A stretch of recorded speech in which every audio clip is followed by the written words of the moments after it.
Hello, I'm Deb Cheslow, and in this four-part series, I'll be sharing information related to the awareness and prevention of domestic violence and violence against women.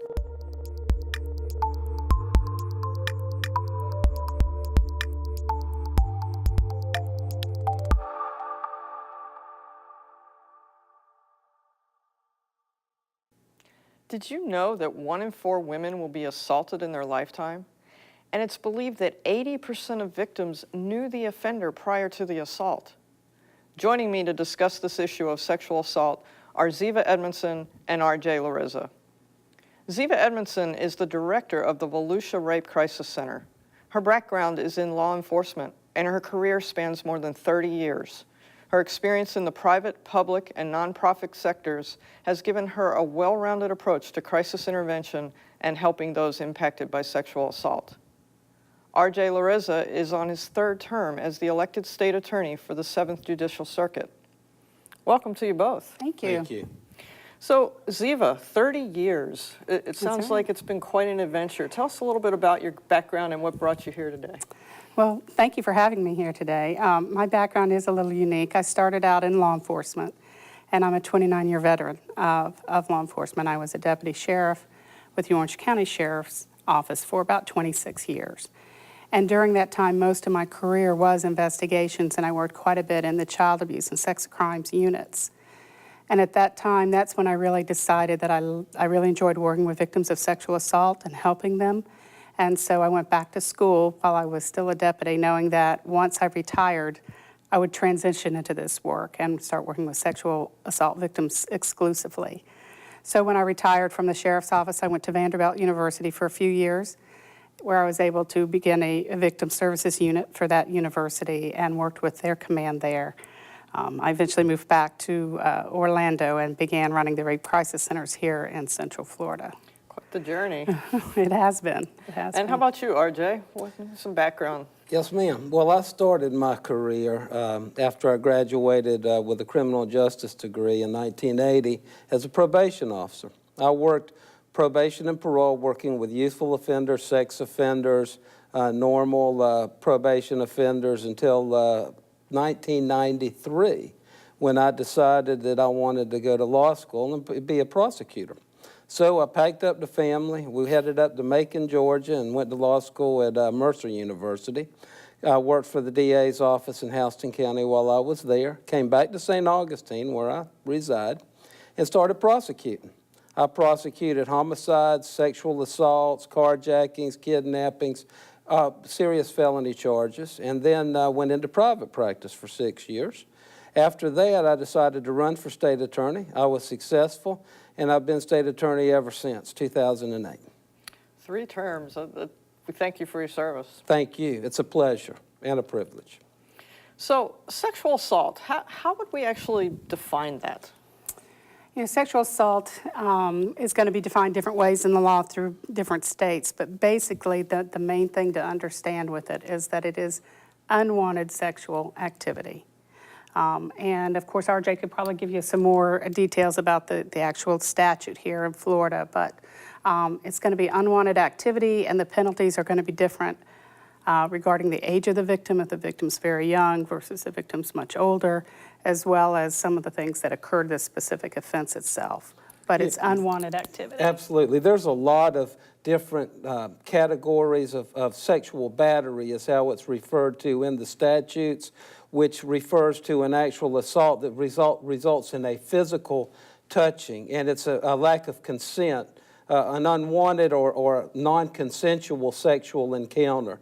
And it can be defined in several different ways. It can be categorized if the perpetrator is a law enforcement officer, it changes the possible penalties. If the victim is under a certain age, like if they're under 12 years old and it's an actual sexual battery, which includes penetration, then that is a capital felony, which could result in it's a mandatory life sentence. And there's a wide range of ages of victims, ages of perpetrators, and also positions. If you're in familial or custodial authority, a parent or a guardian, that can enhance the penalties for the sexual assault or sexual battery. So you both just brought up a very interesting point. I think most of us when we think sexual assault, we think of the stranger coming out of the back alley, but you have both referred to the fact that that's not necessarily the case. And, That's and the right. statistic we opened with was staggering to me. Tell me a little bit more about the fact that most victims know the person that's doing this to them? It's estimated about 80% of victims of sexual assault knew their offender, whether it was somebody they knew well or just someone that they were familiar with, maybe a coworker or someone that was in the neighborhood or something like that. But it's very often someone they knew, and it's not like we see on TV. Certainly those cases happen where you're walking in the parking garage and someone comes up on you or someone breaks into your house and it's a stranger situation. But more often than not, it's someone that the victim knew. Somebody that knows their patterns, their habits, that can easily take advantage of the situation. Absolutely. And that's part of the problem too, is the victim then looks and says, is there something I said or did? They start blaming themselves that I said it was okay for this, or should I have done something different, because they're so caught off guard often because this person is someone that they trusted or had no reason not to trust. And so that just makes it even worse. Right. I mean, you know, these are very emotionally charged crimes. I mean, and very traumatic for the victims. We've prosecuted folks that were foster parents with kids that were taken away from their parents or lost their parents. We've prosecuted folks where it was an actual mother or father sexually abusing their children, or even as adults. I mean, and those are the more prevalent. The stranger sexual batteries, where the victim and the perpetrator don't know each other, are much more rare. And I think the reason for that is because you touched on it, talking about familiarity, knowing the individuals, but it's harder sometimes for an individual to step forward when it's somebody they know, especially if it's a family member or a trusted, a friend of the family. So I imagine a lot of the issue comes from preconceived notions, conventional wisdom. Well, he's my husband, so anything's okay. She's my wife, anything's Right. okay. Right. So how do we define consent? What is and is not okay, and how do you give consent? And consent is the big issue that I always try to hit home, especially school will be starting soon, and we talk to the college students and people that are starting in the dating scene to understand that it has to be clear that there is consent there, that she wants this activity. And at any point, and I say she, male or female, does not want this activity, and they are making it clear, they're saying no, they're pushing someone away, they're saying, I don't want this, that is clear that there's no consent. A big issue that we're having to educate people is also incapacitation. And I know, RJ, you have lots of cases that are challenging in your courts because she may have had too much to drink and be impaired some way. She cannot be given consent. Even though the perpetrator may say, well, she never said no, she can't say yes because she's impaired. So if there's an intermediate circumstance, alcohol, drugs, whatever the case may be, and they're not capable of thinking straight or giving consent, then it's not implied. That's Well, absolutely correct. And what I'd like to add to that is, in the statutes, it talks about consent. First off, it says it's got to be knowing and intelligent and voluntary. So coerced consent, in other words, if the prime example would be with a knife or a gun and threatening somebody if you don't do it. That's not consent because it's coerced. And just because a victim goes along, because they're told a lot of times to go along so that they're not injured more. That's not consent either. And those are some of the challenges to explain to a jury. But on incapacitation, I think it's important that everybody understand that drinking, if you voluntarily consume alcohol and then you get into a sexual encounter and then you later regret it, but at the time, even though you might have had more to drink than was advisable, that if you consent and you voluntarily consume that alcohol, then it's a big challenge to try and prove a sexual battery in a court of law. Now, if people, and we prosecuted folks who have actually given or slipped what they call a Mickey, put ecstasy or put Dilaudid or put Quaalude or put the date rape drug in somebody's, their beverage. or some other way incapacitate them. Let's say somebody drinks too much, they go home and they fall asleep and they're passed out. And somebody walks in and sees an opportunity and that person's unconscious, they're not moving, and they take sexual advantage. Well, that's a sexual battery. But that's a different scenario than if you go out and you meet someone and you've both been drinking and then you go home and you have sex. Now, both of you might be impaired. That's a different question and a different analysis than somebody who drinks too much, passes out, becomes incapacitated. And the law talks about incapacitation as the inability to function, the inability to move, the inability to communicate. So those are the kind of things that you have to look for when you get into the less clear areas of sexual activity, because unlike the ideal world, we live in a real world where there's a lot of shades of gray. And speaking of that, shades of gray, it's obvious in this conversation. The common case is you started with it, that the college-age students and they go out drinking or having too much fun and things happen that they regret. But what about the more subtle sides? I mean, this happens at all ages, right? What about the couple that's been married for 40 years? What about the people that have been living together but aren't married for 5 years? Exactly. Can you speak to that? And it all comes down to that consent. Wives get raped. We talk about even prostitution. That's part of their occupation, but their prostitutes get raped. This is something they did not want. Same way with folks that are in a relationship. And that also ties into the domestic violence as well. As when you see domestic violence, we think of someone physically punching or hitting somebody, but it's also sexual battery is in that too. And so women, wives can say, no, I don't want to have sex right now, not tonight, not at this moment. And we do have cases, but I'm sure jurors have a hard time with that, and that's the prosecution's end to try to explain that, because just doesn't give you, because you're married, you can have sex at any time. You're not a piece of property. So you can rescind You can consent. absolutely It's rescind not, your I gave consent. it yesterday, it's okay today. Absolutely. Right, you can't, I mean, and I couldn't agree with Ziva more that let's bust that myth that you can't rape your wife or your husband. I mean, it can happen, and it has been prosecuted, and it will be prosecuted again. But there is it kind of draws this issue. There's a couple layers to this. One is from the standpoint of helping a victim of a sexual battery, regardless of what the outcome is. Sometimes they don't want to report it, and if they don't, then are you going to force them to go in and report it? You want them to get help. You want them to get better, and hopefully that's going to include prosecuting.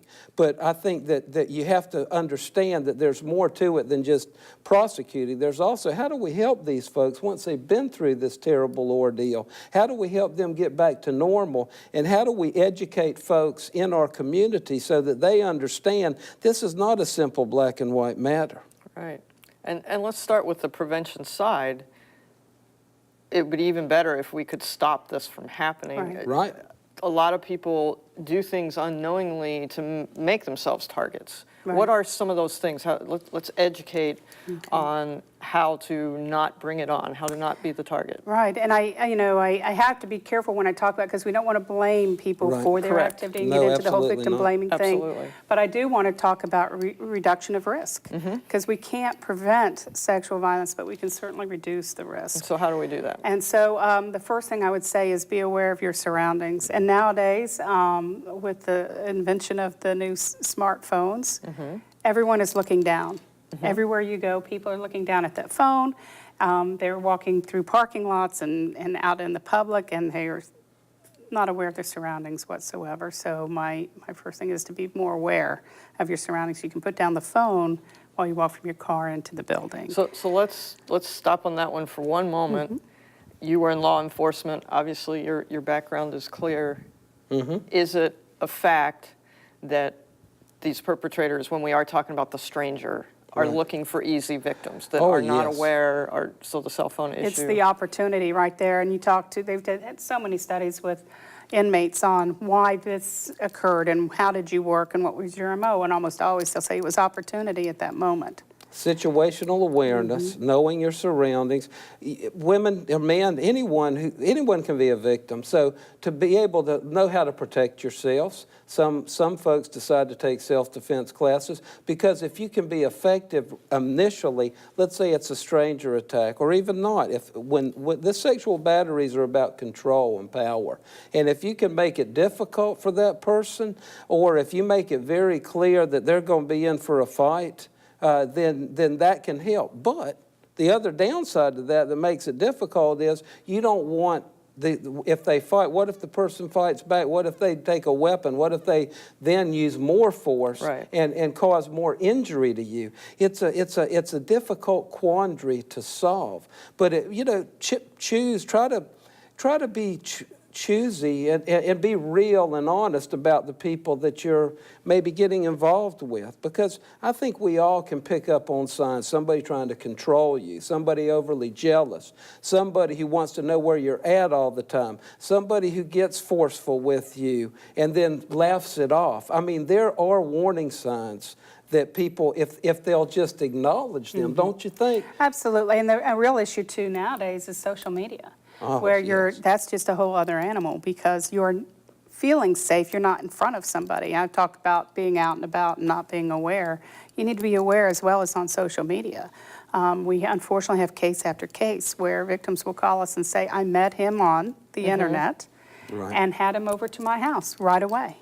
Sometimes they meet one time in a public place and then straight over to their house, and that's where the assault occurs. More often than not, that person that has a pattern. But now they know where she lives, that she has children, her car, and she really feels unsafe now because he knows everything about her.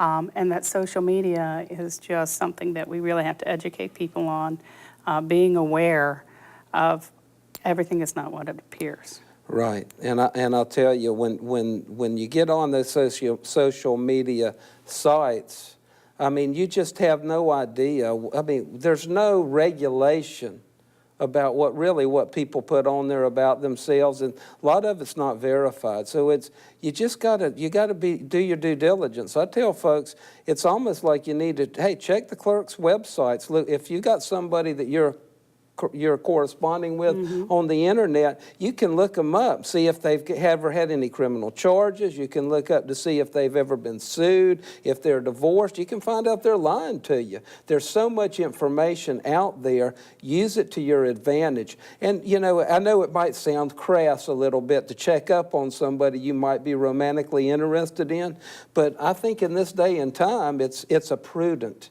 thing to do. I agree. So most of these cases, or do you see a majority in, we already said the majority is people you know, but within the subcategory of people you know, is it a second time, third time once you've invited them into your house, or does it tend to be more of a, we've been together for years? I think it's usually kind of up front, but it's often not the first time that they meet.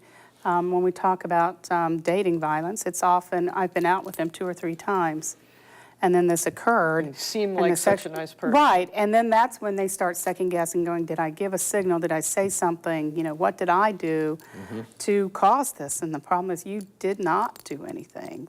And I try to get that across to the victim. It's him or her, but that created this, and it's not you. That brings us to the second problem then, right? It happens, but now we're blaming ourselves and afraid or too ashamed to go for help. Right.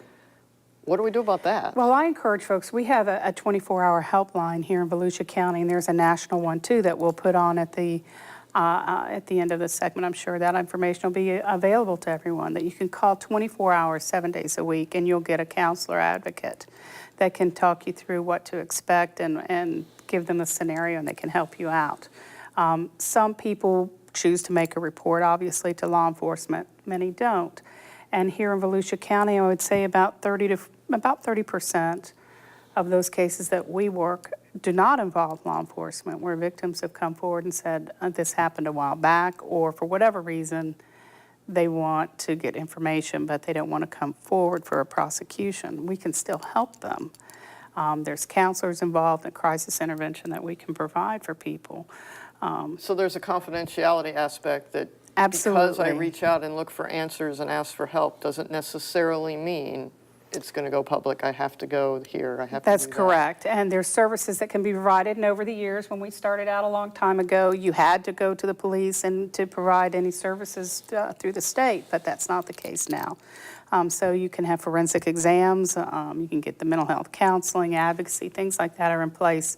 Social workers that'll help you navigate through whatever you need to go through. And it's all free of charge through a rape crisis center. And just about every Right. county in Florida now has a rape crisis center. That's important. I mean, you know, we want to catch the folks that are committing these sexual batteries, these rapes, but you got to think about the victims. And let's face it, our criminal justice system is not always victim friendly. Even with the friendliest of victim advocates and the most caring and passionate folks, try to put yourself in the victim's shoes. You got to walk in and tell strangers what happened.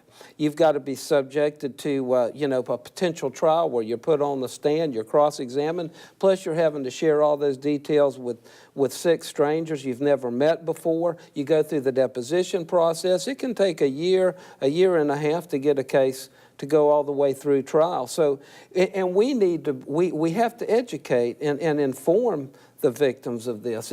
They deserve to know that.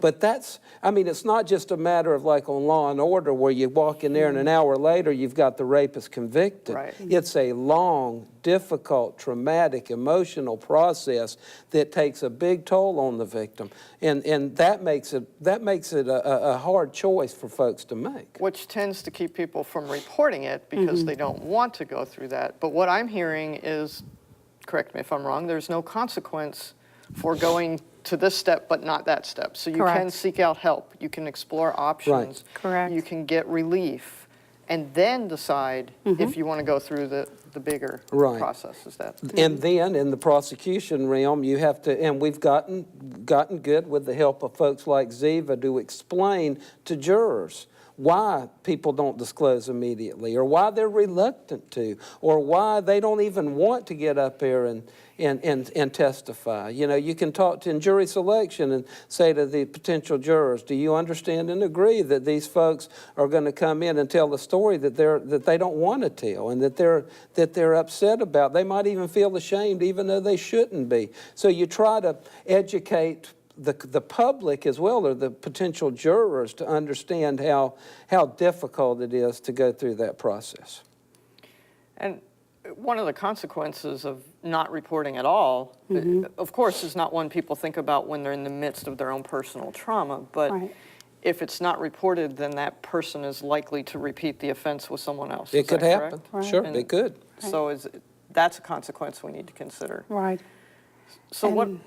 And I do. When we have clients that worry about that, it's like that, they're going to go do this again to somebody else, that they have an obligation to come forward. And I know RJ and his prosecutors have a big task when he was talking about dealing with the jurors, because the jurors, of course, the defense wants the jurors to believe the myth that, oh, look how she was dressed, look what she was doing, she was drinking in a bar.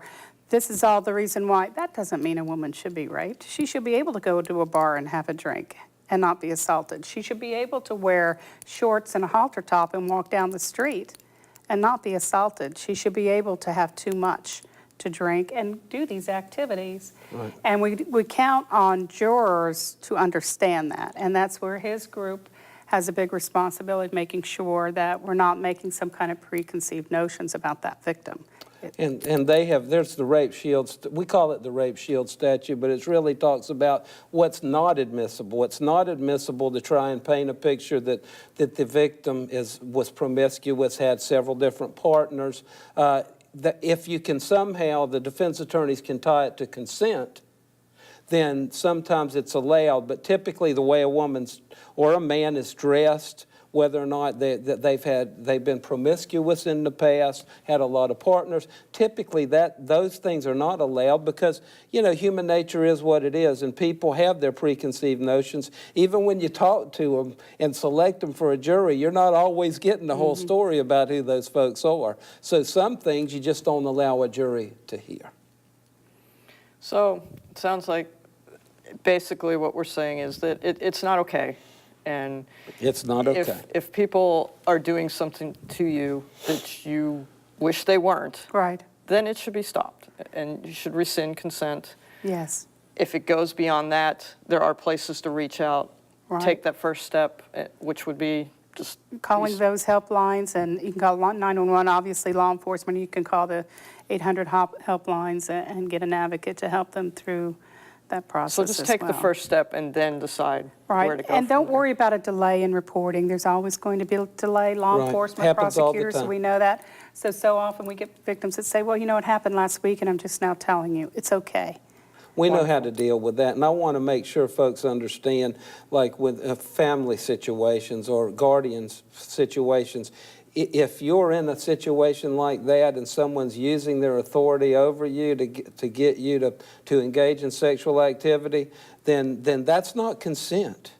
And people need to understand that so that they know that there is an avenue to pursue legally and criminally in those type of situations. Thank you. Yes, ma'am. And thank you both for joining us and sharing such valuable information. If you or someone you know has been sexually assaulted, there is help. Stay with us for information on where to go for assistance. And again, many thanks to the Department of Justice and the Office on Violence Against Women for making this programming possible.